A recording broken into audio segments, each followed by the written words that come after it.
NEET और UGC NET पर घिरी केंद्र सरकार, राहुल गांधी का पीएम मोदी पर कैसा करारा वार। मोदी जी वॉर रुकवा देते हैं, पेपर लीक क्यों नहीं रुकवा रहे। वॉर रुकवा दी पापा, ये बेहद फेमस मीम बन चुका है। ये मीम सत्ता के गलियारों तक भी अब पहुंच चुका है। इसका इस्तेमाल राहुल गांधी ने पीएम मोदी के खिलाफ किया है। मुद्दा है नीट पेपर लीक और यूजीसी नेट परीक्षा का रद्द होना। नीट पर पूरे देश में बवाल मचा हुआ है।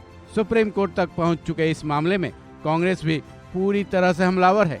राहुल गांधी ने नीट पेपर लीक पर एनडीए की केंद्र सरकार और पीएम मोदी पर जमकर निशाना साधा है। राहुल गांधी ने एक तरफ तो ये कहा जाता है कि पीएम मोदी ने तो रसिया यूक्रेन की वॉर रुकवा दी थी, लेकिन क्या बात है कि वो अपने ही देश में पेपर लीक को नहीं रोक पा रहे हैं। राहुल गांधी ने यह भी सवाल उठाया कि मोदी जी पेपर लीक नहीं रुकवा पा रहे या रुकवाना ही नहीं चाहते। राहुल गांधी ने अपने कटाक्ष में जलते हुए मणिपुर का भी जिक्र किया है। भारत छोड़ो न्याय यात्रा में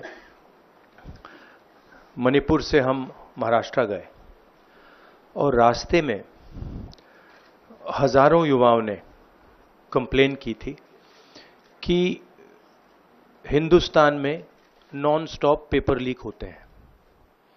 और आज आप सबको मालूम है कि नीट पेपर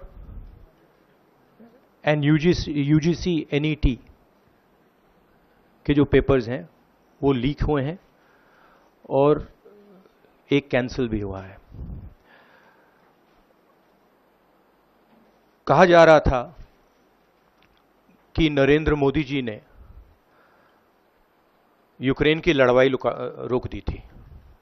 मतलब एक ऑर्डर देके जो रूस और यूक्रेन के बीच में लड़ाई चल रही थी उसको रोक दिया था, ब्रेक लगा दी थी।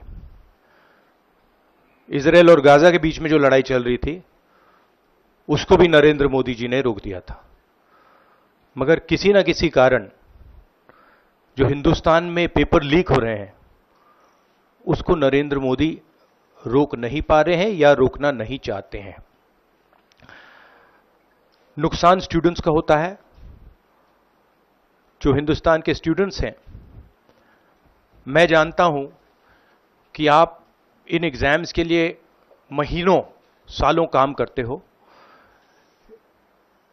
ये आपका फ्यूचर है और आपके फ्यूचर से खिलवाड़ किया जा रहा है। मध्य प्रदेश में व्यापम हुआ और अब उस व्यापम को नरेंद्र मोदी जी और उनकी सरकार पूरे देश में फैलाने का काम कर रही है। सिंपल क्वेश्चन, हाँ उठाएंगे, पार्लियामेंट हाउस में उठाएंगे। वाकई ये मामला देश स्तरीय है, क्योंकि यही बच्चे जो आज पेपर लीक होने की वजह से अपने भविष्य को अंधेरे में पाने को मजबूर हैं। और नीट पेपर लीक कोई पहला मामला नहीं, जब बड़े पैमाने पर ऐसा हुआ है। भारत में पेपर लीक का अपना ही एक इतिहास है। ऐसे में ये मुद्दा राजनीतिक के साथ देश स्तरीय भी होना चाहिए। साथ ही केंद्र स्तर पर इस पर न केवल व्यापक रूप से चर्चा होनी चाहिए, बल्कि इसका हल भी खोजा जाना चाहिए। क्योंकि भारत में नेशनल लेवल की परीक्षाएं हर साल होती हैं, जिसमें करोड़ों बच्चों का भविष्य उन परीक्षाओं से बनता है। लेकिन अगर ऐसा ही होता रहा तो केवल नीट, यूजीसी, एनईटी के इन स्टूडेंट्स के साथ ही नहीं, बल्कि भविष्य में कई प्रतियोगी परीक्षा देने वाले स्टूडेंट के भविष्य के साथ ऐसे ही खिलवाड़ होता रहेगा। इस खबर में बस इतना ही। बाकी अपडेट्स के लिए जुड़े रहें वन इंडिया हिंदी के साथ।